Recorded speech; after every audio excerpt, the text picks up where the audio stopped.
Así mismo es esto. 7:42, me voy hasta el Carchi, tierra linda, tierra hermosa donde nació nuestro invitado. Don Pedro Velasco está conectado con nosotros para que vea que me sé la canción. Pedro, ¿cómo le va? Bienvenido, buen día. Le saludamos mi compañera Belkis Sánchez y quien le habla Fabricio Vela. ¿Cómo está? Buenos días, Fabricio, Belkis. Un gusto saludarles nuevamente después de algún periodo de receso. Muy bien, siempre con el compromiso de representar a mi provincia gracias a esa confianza que depositaron en estas pasadas elecciones. ¿Usted ya tiene asegurada la elección para el periodo que se avecina? En efecto, fuimos reelectos, el pueblo ratificó ese compromiso para que terminemos el periodo que fue suspendido a raíz de la muerte cruzada. Usted fue parte en el periodo anterior del Bloque de Acuerdo Nacional, el BAN. Hoy usted llega auspiciado por la Alianza Actuemos, que respaldó la candidatura de Otto Sonnenhösner. ¿Hay una diferencia, puede establecer diferencias y similitudes entre el Pedro Velasco 2021 y el Pedro Velasco que será otra vez asambleísta en 2023 entre octubre y noviembre próximos? Yo ingresé en el año 2021 por el partido político Avanza. Hoy estamos nuevamente por el partido político Avanza representando a nuestra provincia del Carchi, sino que hicimos una alianza que es Actuemos 823 Avanza Suma. Por lo tanto, no hay una diferencia. Mi posición siempre va a ser la de un apego estricto a la Constitución, a la ley, el respeto a la normativa jurídica.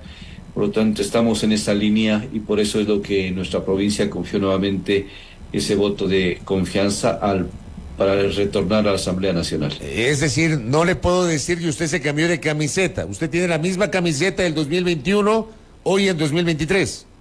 En efecto, Fabricio, nosotros tenemos la organización política que nos está apoyando desde el año 2021 Avanza y hoy orgullosamente representamos a la misma organización política. Pedro, bienvenido, buenos días. Como tema de esta entrevista hemos planteado la pregunta ¿qué cambiará a propósito de los rostros de la Asamblea disuelta? Y es que un sector de la sociedad cuestionó duramente que muchos de los asambleístas de esa Asamblea disuelta hayan participado en estas elecciones anticipadas y muchos de ellos hayan ganado nuevamente una curul. Insisto entonces en la pregunta, ¿qué cambiará en esta nueva Asamblea, en este corto periodo que van a tener hasta 2025? Interesante pregunta, Belkis. El ser humano no tiene por qué cambiar coyunturalmente de un periodo a otro. Debe mantener siempre incólume su posición de servicio al país. En el caso personal mío, vamos a continuar con el trabajo, retomando las actividades legislativas. Aspiramos de que así lo entiendan los demás. No se puede trabajar con una agenda legislativa que nunca va a ser cumplida. Con 577 proyectos presentados en estos 2 años de vigencia del periodo anterior, deberíamos priorizar por lo menos una agenda legislativa mínima que pueda cumplirse, que pueda realizarse, que los temas le interesen al país. Si hay otros rostros que van a ingresar y que han vuelto a postularse, cada uno sabrá en sus provincias cómo lo hicieron, por qué lo respaldaron, pero si es que la Asamblea va a hacer lo que se hizo anteriormente, una Asamblea en donde estaba prácticamente atomizada, en donde estaba muy dividida, polarizada, yo creo que no tenemos muchas expectativas, pero si cambiamos de nuestra forma de actuar, si nos comprometemos a aprobar por lo menos algo importante para el país, estaremos dando visos o un camino de que sí queremos trabajar por el Ecuador, que ese ha sido nuestro compromiso desde el periodo anterior. El pequeño problema, Pedro, es que la asamblea que se va a instalar seguramente entre octubre y noviembre próximos, no sabemos aún la fecha exacta de la instalación del nuevo periodo legislativo, va a depender obviamente de la evacuación de los recursos y la programación de los resultados definitivos, pero en el horizonte está que la entrega de credenciales será en octubre y seguramente en los primeros días de noviembre ustedes se instalarán. Digo, el pequeño problema es que esta volverá a ser una asamblea atomizada.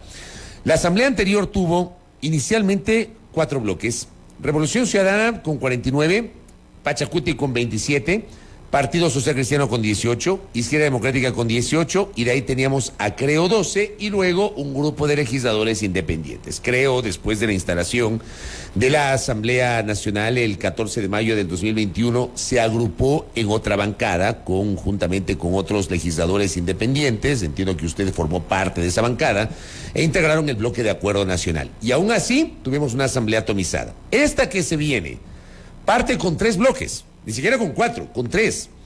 Con Revolución Ciudadana, que tendrá 52, más o menos. Construye 31, más o menos. Social Cristianos 17. De ahí vienen ustedes como Actuemos 7. 4 de Pachacutic, 3 de Claro que se puede, 2 de Reto, y luego tenemos un legislador de Amigo, un legislador de Centro Democrático, un legislador de la Sociedad Patriótica y 6 de movimientos locales. O sea, me parece que esta asamblea que se viene todavía va a ser mucho más atomizada, Pedro. En efecto, Fabricio, su análisis que lo realiza es muy objetivo. Yo le sumaría tal vez una bancada que puede llegarse a constituir y que es la que respaldó la candidatura de Daniel Noboa. El ADN, tiene razón, ADN 12, se me pasó, perdón. Tendríamos 4 ya bancadas formales, casi oficiales, y nosotros hoy vamos a tener precisamente una reunión virtual de los 7 asambleístas con opción de tener 8 de la alianza Actuemos, que si podemos juntar con otras agrupaciones políticas que igual tienen números menores, podríamos estar formando parte de otra bancada. Usted conoce que se pueden agrupar entre sectores políticos y hacer una bancada. Eso lo permite la ley tranquilamente, es decir, si partimos con 4 podríamos estar llegando a 5 bancadas, tal cual fue la anterior asamblea. Sí, pero lo idóneo sería de que estas bancadas de inicio, de arrancada, se junten. ¿Para qué? Para plantear una agenda legislativa mínima, que esa debería ser lo fundamental, porque no quisiera entender que se van a juntar y luego para estar empezando a repartirse dignidades, a buscar canonjías de presidencias, vicepresidencias, y a la postre no solucionan los problemas internos de la Asamblea. Entonces, ahí está el reto fundamental para estos próximos días, y si es que se logra consolidar esa propuesta, tendríamos ya por lo menos un camino de luz que se le estaría dando al país, que sí hay compromiso de trabajar. Pero usted cree posible, a ver, usted es un político de viejo cuño, que ya tiene una trayectoria importante en la política, ha sido varias veces legislador, ha sido alcalde, ha ocupado otros cargos públicos. Yo le pregunto a usted si eso va a ser posible, porque digo, en el discurso suena muy bonito, es lo deseable, pero en la práctica suele ser complejo, porque a veces se impone la mezquindad y los intereses políticos de las bancadas. ¿Usted cree que esto que está planteando sea posible, Pedro? Fabricio, yo tengo la esperanza de que el mensaje del pueblo ecuatoriano de las urnas del pasado 20 de agosto está invocando y obligando a hacerlo ello. Debe haber un desprendimiento y un renunciamiento para dejar posiciones político-ideológicas a un lado y trabajar por lo menos en temas prioritarios. Sí es difícil, usted lo conoce, Fabricio, lo conoce Belkis, lo conoce el país, que cuando se ingresa a la Asamblea lamentablemente hay otro tipo de intereses, otro tipo de aspiraciones. Pero si es que estos nuevos asambleístas que ingresan tienen esa decisión, lo podemos conseguir. Al menos yo me voy a esmerar en eso para que lo podamos aterrizar en algo, por lo menos en una agenda mínima legislativa. De ahí legítimas aspiraciones tienen todos, proponer sus iniciativas, sus proyectos de ley. El tiempo es muy corto. En apenas 18 meses, más o menos, no creo que vayamos nosotros a entregar soluciones a los problemas cruciales del país, pero sí podemos sentar las bases para que eso se pueda ir generando. Pedro, si me permite, revisando la interacción de nuestros oyentes, hay quienes lo critican a usted porque lo catalogan como defensor de este gobierno, defensor de Guillermo Lasso, y en ese sentido cuestionan su actuación en la Asamblea Nacional. ¿Qué le dice usted a estos oyentes? Bueno, me imagino de dónde vienen esos epítetos y tal vez equivocadas apreciaciones.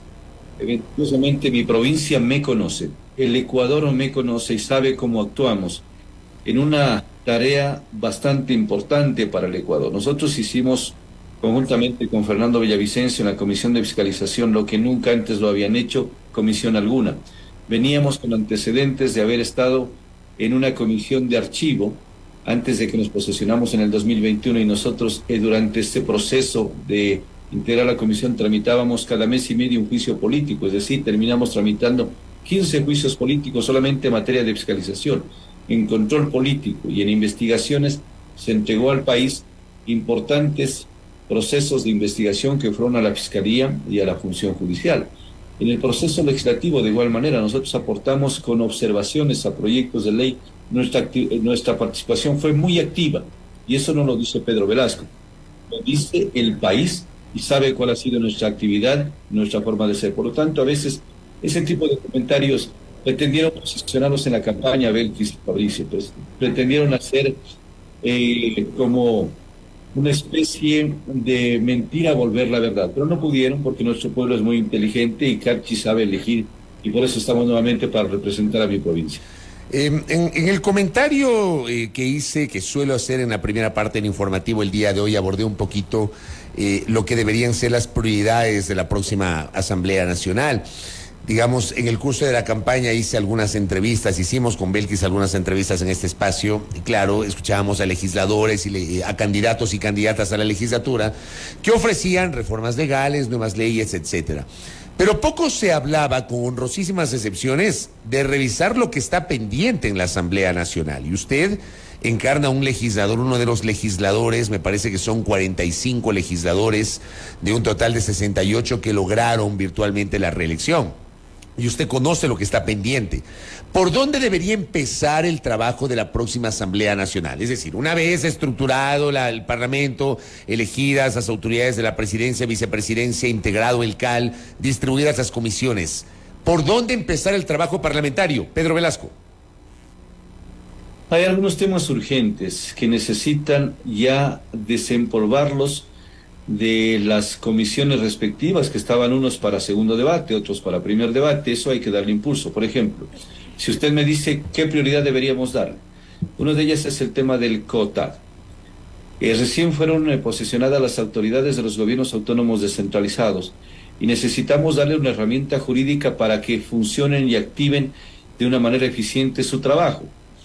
No se había entregado competencias a las viceprefecturas. Eso es lo que están reclamando, y con todo el derecho. Las mujeres necesitan que no solamente la autoridad provincial le asigne competencias o facultades cuando quiera o cuando desee, tienen que estar establecidas en la ley. Hay necesidades urgentes para reformar la Ley Orgánica de Contratación Pública. Es urgente para efectos de evitar esa trabas, esa burocracia interminable para procesos de contratación. Eso hace que dilate contratación de obra pública, que dilate adquisiciones, lo que pasa en el sector público, en las instituciones como el Ministerio de Salud Pública, problemas de corrupción. Hay necesidad urgente de eso. Hay que trabajar en lo que están reclamando los jóvenes. Las señoritas de nuestro país reclaman espacios laborales. Pero si no tenemos nosotros un código del trabajo actualizado, el que tenemos ya más de 85 años, que ha venido sufriendo reformas no sustanciales, hay necesidad de que ese proyecto, que hay varios proyectos enviados por el Ejecutivo, por organizaciones laborales o por organizaciones empresariales, se lo articule y se lo haga un solo código que sea funcional, pleno siglo XXI, que es lo que necesitamos. Hay necesidad de trabajar en el fortalecimiento de la seguridad social. La seguridad social viene de tumbo en tumbo, y si dejamos que eso pase, en pocos años estaremos nosotros lamentándonos que fue una institución que quebró, que sucumbió, y eso no lo debemos permitir, porque eso significa garantizar los derechos de los servidores públicos, de los trabajadores, de los jubilados. Hay necesidad urgente de trabajar en reformas al Código Orgánico Integral Penal, que en poco tiempo ha sufrido más de 200 artículos reformados, pero no lo fundamentaron.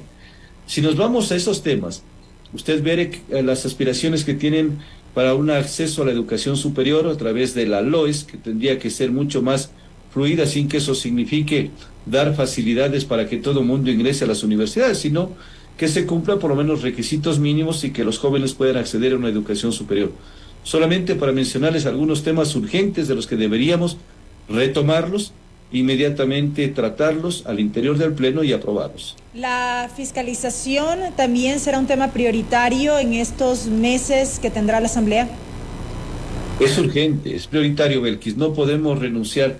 Yo acá miraba en un debate que se organizó en la provincia del Carchi con los comunicadores sociales, de que una de las candidatas que estaba en ese entonces postulándose decía que porque el tiempo es corto, porque son aproximadamente 18 meses, no va a utilizar el mecanismo de fiscalización, es decir, renuncia a una obligación que tenemos como asambleístas de hacer el proceso de fiscalización.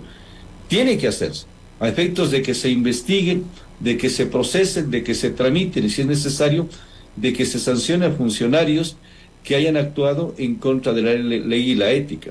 Y una de esas tareas debe ser la primera también, el formar una comisión ocasional multipartidista para que se investigue el vil y cobarde asesinato de Fernando Villavicencio. Eso creo que es prioritario de entrada, que tiene que hacerlo el Parlamento, independientemente de las investigaciones que lo lleve adelante la Fiscalía y la función judicial.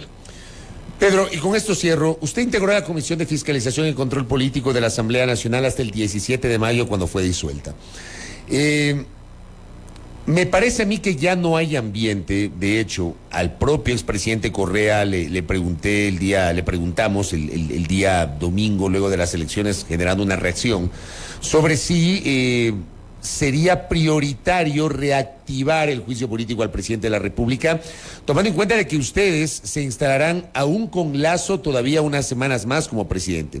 ¿Usted cree que igual ese juicio político está perdido, ya no cabe retomarlo, Pedro? La Asamblea Nacional debe dar muestras de que quiere trabajar con prioridades. Y prioridades hay las que hablamos hace un momento, de legislación y de fiscalización.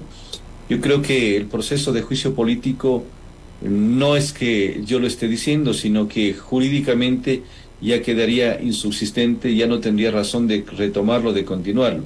Tenemos en carpetas varios trámites pendientes. Por ejemplo, mi estimado Fabricio y Belkis, quedó en el tapete la continuación del juicio político al Consejo Nacional Electoral.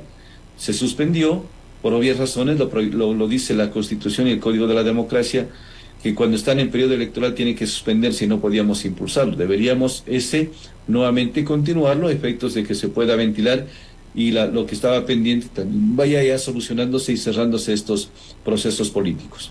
Correcto, Pedro Velasco, gracias por el tiempo, muy amable, que tenga un buen día.